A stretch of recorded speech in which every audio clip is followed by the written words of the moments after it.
सबसे ज्यादा अगर टूटा फूटा कोई पर्वत श्रृंखला है तो मित्रों याद रखिएगा ट्रांस, और आपका एक लास्ट में जो है वो आपका शिवालिक। ये दोनों ज्यादातर टूटे फूटे हैं।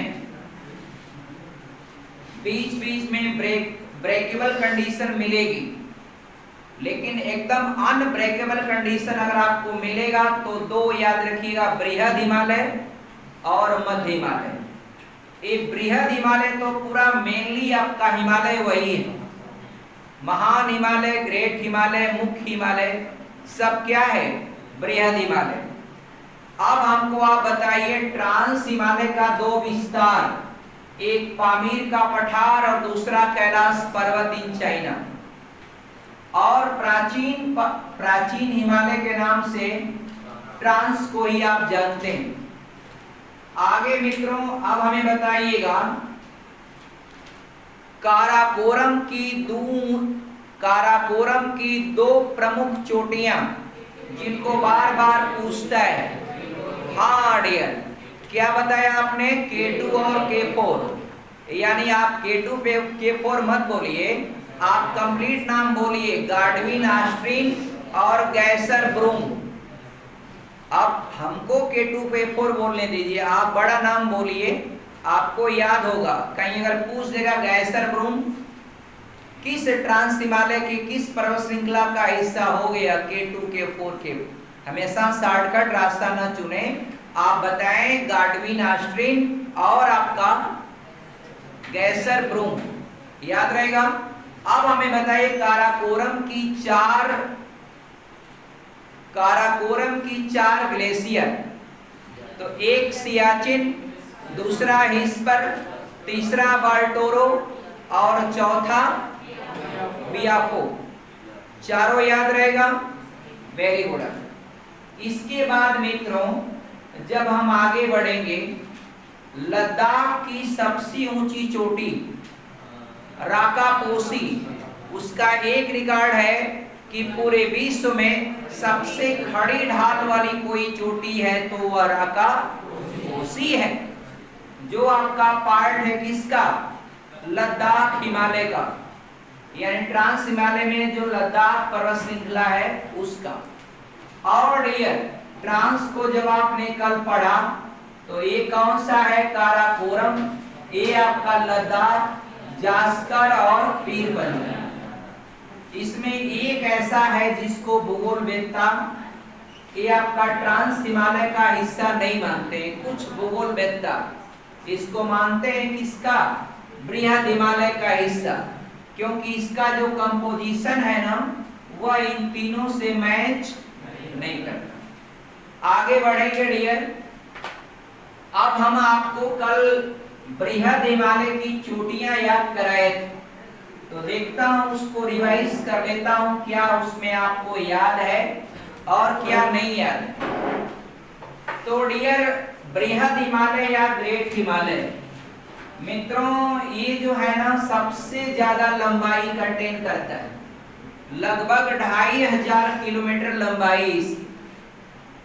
और इधर सबसे पश्चिम में जो इसकी चोटी है वह नंगा पर्वत, कौन सा है? नंगा पर्वत। और बृहद हिमालय का सबसे पूर्वी चोटी का नाम क्या है? नामचा बरवा, नामचा बरवा, याद रहेगा, नामचा बरवा। ये कहां पड़ता है? अरुणाचल प्रदेश में। नामचा बरवा का काफी हिस्सा चाइना में और थोड़ा सा हिस्सा अरुणाचल प्रदेश में, लेकिन जो मेन चोटी है ना नामचा बरवा का वो आ जाता है अरुणाचल प्रदेश वाले हिस्से में। उसी प्रकार मित्रों इधर से जब बढ़ेंगे तो सिक्किम में जो है जो कंचनजंगा है, कंचनजंगा ये आप याद रखिएगा, इसका जो है इसका ये भी ज्यादातर जो है नेपाल में है, लेकिन इसका जो मेन चोटी है जो सबसे हाइट को कंटेन करती है वो आपका कहाँ आ जाती, सिक्किम में। इसलिए कंचनजंगा को जो चोटी है वह भारतीय माना जाता है, इंडिया का माना जाता है। अब डियर इधर से बढ़ेंगे तो हम आपको 3 बताए थे उत्तराखंड में। हाँ डियर, एक का नाम है बंदरपूंछ, बंदरपूंछ, और दूसरे का है कामेट, और इसका है नंदा देवी। नंदा देवी जो चोटी है वह उत्तराखंड के चमोली जिले में है। और डियर बंदरपूंछ और कामेट के बीच में यमुनोत्री, गंगोत्री, बद्रीनाथ, केदारनाथ और त्रिशूल, ये 5 छोटी छोटी चोटियां हैं। 5 छोटी छोटी चोटियां किन 2 प्रमुख चोटियों के बीच में है, बंदरपूंछ और कामेट के बीच में। क्या इनका सीरियल होगा, यमुनोत्री, गंगोत्री, बद्रीनाथ, केदारनाथ, त्रिशूल। त्रिशूल, बद्रीनाथ, केदारनाथ, गंगोत्री, यमुनोत्री, यमुनोत्री, गंगोत्री, बद्रीनाथ, केदारनाथ, त्रिशूल। कोई क्रम में हेरफेर होगा बताइएगा। अब यहां से मित्र मेरे भाई बहन हम लोग नेपाल में पहुंचेंगे, और नेपाल की जो पहली चोटी है वह धौलागिरी है। कौन सी है, धौलागिरी। अब इसके बाद है अन्नपूर्णा। कौन सा है डियर, अन्नपूर्णा। इसके बाद है डियर मनसालू, ये आपका है डियर कौन सा, मनसालू। मनसालू के बाद भोलेनाथ, गौरी शंकर, गौरी शंकर, और गौरी शंकर के बाद छोऊ। क्या है डियर, छोऊ। कहाँ जाएंगे छोऊ लेके डियर, चले जाएंगे आपका दुनिया की सबसे ऊंची चोटी माउंट एवरेस्ट। कौन, माउंट एवरेस्ट। और डियर इसके बाद जो है एक और हिमालय में है, मैकालू। क्या, मैकालू। बस इसके बाद कंचनजंगा, फिर नामचा बरवा। तो आपको क्रम याद रहेगा ना बृहद हिमालय की चोटियां। देखिए नंगा पर्वत पाकिस्तान में आ जाता है, Nanga Parbat, Bandarpunch, Kamet, Nanda Devi, Dhaulagiri, Annapurna, Manaslu, Gauri Shankar, Cho Oyu, mount Everest, Makalu, Kangchenjunga, Namcha Barwa. Namcha Barwa, Kangchenjunga, Makalu, mount Everest, Cho Oyu, Gauri Shankar, Manaslu, Annapurna, Dhaulagiri. और फिर क्या हो जाएगा, हाँ, नंदा देवी, कामेट, बंदरपूंछ, नंगा पर्वत। नंगा पर्वत, बंदरपूंछ और कामेट और नंदा देवी। फिर नेपाल में धौलागिरी, अन्नपूर्णा, मनसालू, गौरी शंकर, छोऊ, फिर माउंट एवरेस्ट, मैकालू, कंचनजंगा, नामचा बरवा। आप कभी भी सीरियल आपका पूरी लाइफ में भूलिएगा मत, क्योंकि कभी भी इसको पूछ देता है बृहद हिमालय की ये चोटियां, इनको पूरब से पश्चिम के क्रम में सही अनुक्रम बताइए, हो गया काम आपका। बस चट दे देगा, मिलाते ही रह जाएंगे। इसलिए याद रखिएगा, आपको हमेशा काम आएगा। आगे बढ़ेंगे डियर, ये जो मध्य हिमालय है, इसके बाद कौन सा हिमालय पढ़ना है, मध्य हिमालय। ये जो मध्य हिमालय है मित्रों, यह मध्य हिमालय 2 चीज के लिए फेमस है। ये 2 चीज के लिए फेमस है, एक आपका पर्यटन के लिए और दूसरा घास के लिए। और घास को 2 नाम देते हैं। जम्मू कश्मीर में घास को मर्ग कहा जाता है, तो 2 नाम याद रखिएगा, गुलमर्ग, सोनमर्ग। और उत्तराखंड में इसको पयार कहते हैं। क्या कहते हैं, पयार। क्या कहते हैं, पयार कहते हैं। और यहाँ पर बहुत सारे पर्यटन स्थल हैं। चाहे वो आपका है डियर कुल्लू मनाली डलहौजी, फिर आपका डियर नैनीताल रानीखेत, ये सारे स्थान कहाँ आते हैं? ये सभी मध्य हिमालय का हिस्सा है। जो पर्वत श्रृंखलाएं 4 हैं, ये आपका ट्रांस, ये आपका बृहद, ये आपका मध्य और ये आपका शिवालिक।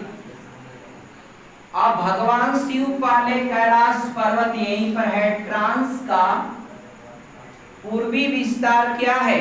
कैलाश पर्वत। ट्रांस हिमालय का पूर्वी विस्तार क्या है? कैलाश पर्वत, जो आपका चाइना में है, यानी चीन में है कैलाश पर्वत। अब मित्रों एक बात समझिएगा, पहले भगवान शिव यहीं आपका बैठते थे, इसीलिए इस पर्वत का नाम पड़ गया क्या? कैलाश पर्वत। आप जानते हैं कैलाश पर्यायवाची किसका है? हाँ, भगवान शिव की पर्यायवाची है कैलाश। तो उनकी धर्म पत्नी पार्वती जी कहीं आपका भोलेनाथ से सुनिए जी, सारे भक्त तो आपके इधर हैं, आप कहाँ बैठे हैं इधर? ये सब भक्त कैसे आएंगे? बृहद हिमालय समझिए 6100 मीटर की ऊंचाई पर इतनी ऊंची चोटी है, भक्त पहुंच नहीं पाते। तो पार्वती जी की बात को मान करके भोलेनाथ आ गए कहां पर? शिवालिक में। अब यहां पर उन्होंने अपना स्थान बना लिया, तो तब से इस पर्वत का नाम जाना गया शिवालिक की श्रेणियां। और डियर, इसको हिमालय की पदस्थली भी कहा जाता है। पदस्थली का मतलब होता है पहले कहीं भी चढ़ेंगे तो पहला कदम कहाँ डालेंगे? पहला जो स्टेप होगा, सीढ़ी का पहला जो रो बना रहता है वो आपका उसका पदस्थली होता है। तो कोई भी इंसान जब हिमालय पर जाता है तो सबसे पहले किस पर जाता है? शिवालिक पर। इसलिए शिवालिक को हिमालय की पदस्थली भी कहा जाता है। अब आगे बढ़िए। अब हिमालय में बड़ा आपका ये हो गया, हिमालय का जो ये शिवालिक की श्रेणियां हैं, इसमें बड़ा कंफ्यूजन आने लगा। कई चीजें क्रम को तोड़ करके बनाई गई हैं। एक तो ये है कि हिमालय का जो शिवालिक श्रेणियां हैं वो आपका पाकिस्तान में भी फैली है, लेकिन पाकिस्तान में कुछ हिस्सा छोड़ने के बाद ये आपका पर्वत श्रेणियां हैं। तो इसको पाकिस्तान में सुलेमान और किरथर की पहाड़ियों के नाम से जाना जाता है, जबकि है किसका? शिवालिक का हिस्सा है। लेकिन पाकिस्तान वाले इस बात को मानने को तैयार नहीं। क्यों? क्योंकि बीचवा में क्या है? टूटा फूटा है। तो टूटा फूटा है इसलिए इसको पाकिस्तान वाले नहीं मानते हैं, इसलिए उन्होंने इसका अलग नाम दिया सुलेमान और किरथर की पहाड़ियां। मित्रों याद रखिएगा, 7000 साल पहले सबसे पहले गेहूं और जौ की जो खेती की गई थी वह सुलेमान और किरथर की पहाड़ियों के बीच में। ये प्रश्न आप इतिहास में याद रखिएगा। इसके बाद जो शिवालिक की श्रेणियां हैं वो आपका ऐसे फैलते हुए नेपाल में आपका लगभग जो है नहीं के बराबर है। नेपाल में शिवालिक का हिस्सा बहुत टूटा फूटा थोड़ा मोड़ा कहीं कहीं मिलता है। फिर आप बढ़ेंगे मित्रों यहाँ पर, तो इस हिस्से में आपको 4 पर्वत श्रेणियां याद रखना पड़ेगा। दाफला, मीरी, अबीर, मिसमी। क्या याद रखेंगे? दाफला, मीरी, अबीर, मिसमी। दाफला, मीरी, अबीर, मिसमी, ये चारों पर्वत श्रेणियां जो हैं वह अरुणाचल प्रदेश वाले हिस्से में हैं। थोड़ा मोड़ा इधर आ सकता है, मगर यह पूर्वोत्तर राज्य में है। इसके बाद मित्रों एक अरुणाचल प्रदेश के पूर्वी छोर पर है। इसको आप पटकाई बूम कहते हैं। क्या कहते हैं? हाँ, पटकाई बूम। पटकाई बूम आपका अरुणाचल प्रदेश के पूर्वी छोर पर है। कौन सा है? पटकाई बूम। अब मित्रों याद रहेगा, डापला, मीरी, अबीर, मिसमी और पटकाई बूम। इसके बाद इसका शिवालिक का विस्तार, यहाँ पर भारत और म्यांमार के बीच सीमा पर एक पर्वत है जिसका नाम है आराकाम योमा पर्वत। आराकाम पर्वत, आराकाम पर्वत। ये आराकाम पर्वत एक तरह से भारत और म्यांमार के बीच सीमा का भी निर्धारण करता है। और यह मित्रों कहीं न कहीं आराकाम पर्वत किसका हिस्सा है? शिवालिक का हिस्सा है। इसके बाद यहाँ पर समुद्र में आने के बाद यह बीच में क्या हो गया? इतना डाउन हो गया, इतना डाउन हो गया कि इसके ऊपर पानी भी आपका फैल गया। अब पानी फैल गया तो थोड़ा थोड़ा हल्का सा है नीचे, अब बाकी पानी फैल गया। एक बार मिस्र की जहाज यहां से आई और इसमें क्या हो गई? टकरा गई। उसका नीचे का हेड, समुद्री जहाज जो होता है पानी के अंदर, दो दो तीन तीन लेयर, तीन तीन चार चार तल्ला जो है पानी के अंदर होता है, और उतना ही तल्ला जो है पानी के ऊपर होता है। पानी के नीचे क्यों बनाया जाता है? रीजन होता है ताकि उसको आवश्यक उत्प्लावन बल वह प्रदान कर सके, या उच्छेप या थ्रस्ट आवश्यकता के अनुसार प्रोवाइड कर सके। तो मित्रों यहाँ पर कोई जहाजें जाती नहीं इस हिस्से से। डियर, ये मिस्र का जहाज था, यहाँ टकरा गया उसका नीचे का पेदी। अब डियर इसके बाद जो है एक कुछ बीच में टूटा फूटा है, आगे जाकर अंडमान और निकोबार वाले हिस्से में ये पुनः क्या हो गया? उठ गया। इसकी ऊंचाई थोड़ा बढ़ गई तो ये आपका अंडमान निकोबार भी आप कहेंगे भारत का ये शिवालिक का दक्षिणी विस्तार है भारत में। कौन सा? अंडमान निकोबार एक तरह से शिवालिक का हिस्सा है। शिवालिक का दक्षिण सुदूर विस्तार कौन सा है? अंडमान निकोबार। याद रहेगा डियर। और आगे बढ़िएगा, यहीं पर एक नागालैंड में पहाड़ी मिलेगा, नागा पर्वत। नागा पर्वत कहां पर है? नागालैंड में। मित्रों ये नागा पर्वत जो है ना, ये आपका इसी का हिस्सा है। किसका? शिवालिक का। और नागा के बाद नीचे आएंगे तो आपका मिजोरम में मिजो की पहाड़ियां।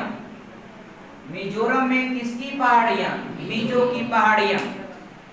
उसी से नाम बना है क्या? मिजोरम। मिजो की जो पहाड़ियां हैं उसका एक और नाम होता है लुसाई पर्वत। याद रखिएगा, मिजो की पहाड़ियों को भी एक नाम देते हैं क्या? आपका लुसाई पर्वत या लुसाई की पहाड़ियां कहाँ हैं तो बताइएगा। मिजोरम में। या मिजो की पहाड़ियां कहाँ हैं तो मिजोरम में। मित्रों मिजोरम आपका भारत का वह राज्य है जो वनाच्छादित एरिया में परसेंटेज में सबसे ज्यादा है, क्योंकि एक छोटा सा राज्य और वहां पर ज्यादातर एरिया वनाच्छादित है, इसलिए वनों का प्रतिशत के आधार पर नंबर 1 में है मिजोरम। जबकि वनों का क्षेत्रफल के आधार पर नंबर 1 में है मध्य प्रदेश। और जबकि वनों का घना यानी घनत्व डेंसिटी के आधार पर देखा जाए तो सबसे घना वन कहाँ पाया जाता है? अरुणाचल प्रदेश में। और इसके साथ एक और सुनिए, एक मिकिर की पहाड़ी जो है वह याद रखिएगा कहां पर है? असम में है। पूछता है डियर, मिकिर की पहाड़ियां, मिकिर की पहाड़ियां कहां पर है तो बताइएगा असम में। और डियर दुनिया का सबसे अधिक वर्षा जहां होती है वह स्थान है मासिनराम, चेरापूंजी के अंतर्गत आता है मेघालय राज्य में। तो यहाँ पर 3 पहाड़ियां, गारो, खासी और जयंतिया। गारो, खासी और जयंतिया। गारो, खासी और जयंतिया, ये तीनों पहाड़ियां किस राज्य में हैं? मेघालय में है। और मेघालय की राजधानी कहाँ है? शिलांग। तो अब इतना ज्यादा पहाड़ियों के नाते कंफ्यूज होकर के ये भूगोल वेत्ताओं ने इसका जो पूर्वोत्तर भारत में शिवालिक का विस्तार है, इसको एक नाम दे दिया। क्या? पूर्वांचल की पहाड़ियां। क्या? पूर्वांचल की पहाड़ियां। पूर्वांचल की पहाड़ियां। अब एक बार परीक्षा में पूछ लिया पूर्वांचल की पहाड़ियां कहां पर स्थित हैं, तो उसमें ऑप्शन दे दिया था मिर्जापुर भी। गलत हो गया, क्योंकि हर कोई जानता है यूपी का पूर्वी क्षेत्र जो है पूर्वांचल कहलाता है, लेकिन आपको कंफ्यूज करने के लिए पूछ दिया था पूर्वांचल की पहाड़ियां। आप जवाब दीजिएगा पूर्वोत्तर राज्य में है। कहाँ है? पूर्वोत्तर राज्य में। एक, चूंकि एक राज्य में नहीं है कि मैं बता दूं, एक राज्य में, यानी ये आपका पूर्वोत्तर राज्य में मित्रों, लेकिन आपका डाफला, मीरी, अबीर, मिसमी को छोड़कर, डाफला, मीरी, अबीर, मिसमी ये पूर्वांचल की पहाड़ियों का हिस्सा नहीं माना जाता है। किसी को कोई कंफ्यूजन हो बताइए। अब डियर एक बात जरा सुनिए, ये बृहद हिमालय ज्यादातर ये नेपाल के ऊपरी हिस्से में है। अब नेपाल की 60% पॉपुलेशन जो है वह निचले हिस्से में निवास करती। तो ओली शर्मा को चाइना ने कुछ लुभा, मतलब एक ऐसे कहता है कि आप हमसे सड़क बनवा लीजिए, आप हमसे ये कर लीजिए, ताकि नेपाल से अच्छा व्यापार कर सके। लेकिन मित्रों आप बताइए, ये बृहद हिमालय जो है ये आपका 6100 मीटर इसकी ऊंची चोटियां। तो अब यहां से अगर कोई जहाज को उड़ाना होगा तो आप बृहद हिमालय के ऊपर नहीं लेके जा सकते, क्योंकि 9000 किलोमीटर 8848 मीटर 8848 मीटर को अप्रोक्सीमेटली 9 किलोमीटर मोटी मोटा कह सकते हैं ना। आप बताइए 9 किलोमीटर की ऊंचाई पर जहाज को नहीं लेके जा सकते, क्योंकि लेके जाएंगे तो बाहर का दाब इतना कम हो जाएगा, अंदर का प्रेशर बढ़ जाएगा और जहाज के अंदर ऑक्सीजन की कमी होने लगेगी। क्योंकि आपको पता है किसी भी प्लेन के अंदर 15 मिनट तक का ऑक्सीजन उपलब्ध रहता है, तो उसके बाद कभी भी आदमी का डेथ हो सकता है।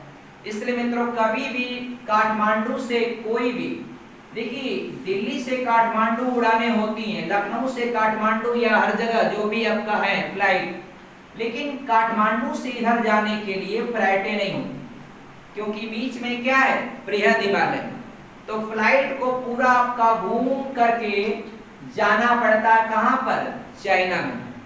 इसलिए चाइना कभी भी आपका चाइना आपका करे नेपाल कभी भी आपका चाइना से ज्यादा विशेष रिलेशन बनाता नहीं।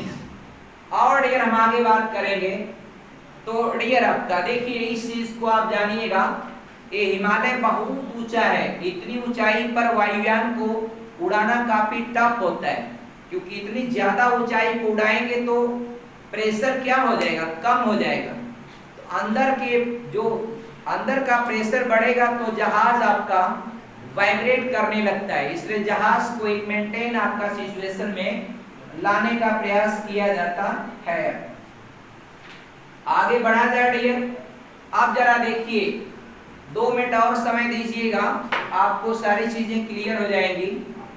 ये हमने जो रेंज बताई है ये आपका 4 पर, देखिए ये भूटान में एक जो है, यहाँ नेपाल में काठमांडू में एक हवाई अड्डा है लुकला एयरपोर्ट। लुकला एयरपोर्ट इतना छोटा है कि समझिए आपका लुकला एयरपोर्ट इतना छोटा है कि अगर यहाँ पर टेबल टॉप एयरपोर्ट के रूप में जाना जाता है और यहाँ पर, लेकिन काठमांडू में तो आपका त्रिभुवन अंतर्राष्ट्रीय हवाई अड्डा है, लेकिन वहीं पर है डियर नेपाल में है एक लुकला एयरपोर्ट, बहुत खतरनाक एयरपोर्ट है, टेबल टॉप एयरपोर्ट कहा जाता है।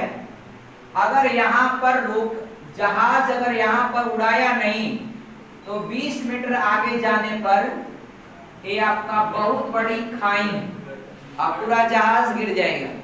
यहाँ पर अधिकतर लुकला एयरपोर्ट पर लुकला एयरपोर्ट पर केवल आपका उन्हीं जहाजों को जाने दिया जाता है जिसकी मैक्सिमम कैपेसिटी जो है लगभग आपका 15-20 यात्रियों का होता है। छोटा विमान जाता है, बड़े विमान को दो को खड़ा कर देंगे ना तो पूरा एयरपोर्ट पर घेर लेगा और यही से उड़ान करना है, यहीं पर उड़ना है, नहीं उड़ा तो घपाते कहाँ चले जाएंगे, खाई, खत्म काम। और वैसे ही आपका भारत में एक एयरपोर्ट है कोझिकोड एयरपोर्ट, कोझिकोड पड़ता है डियर कहाँ पर, केरल में। उसी तरह का टेबल टॉप एयरपोर्ट है मंगलौर अंतर्राष्ट्रीय हवाई अड्डा, ये भी टेबल टॉप एयरपोर्ट है मंगलौर नहीं, मंगलौर, ये पड़ता है कर्नाटक में। और मैंगलोर एक तरह से बंदरगाह भी है, आप याद रखिएगा डियर। और एक भूटान में भी हवाई अड्डा है पारो, इतना तो कॉमन सेंस की बात है डियर। पारो अंतर्राष्ट्रीय हवाई अड्डा कहाँ पर है, भूटान में। मित्रों देखिए, जो आपने चारों श्रृंखलाएं पढ़ा है, ए ट्रांस, ये आपका कौन, बृहद, ये कौन आपका मध्य, और ये कौन आपका शिवालिक। अब इन चारों को अलग करने वाली 3 रेखाएं होती, 3 लाइन। आप बताइए, किसी एक कपड़ा है, कोई बड़ी रस्सी है, उसको 4 टुकड़ों में करना है तो कितना कट लगाना पड़ेगा, 3। अब बताइए, यहाँ पर एक कट लाइन ये होगा, दूसरा कट लाइन ए होगा और तीसरा कट लाइन ए होगा। इन तीनों का नाम होता है डियर। और इसको पूछता है बार बार कि सचर जोन रेखा वह हिमालय की किन पर्वत श्रेणियों को अलग करता है। तो बाबू सचर जोन को सिर से मान लीजिएगा, सबसे ऊपर वाला। तो सचर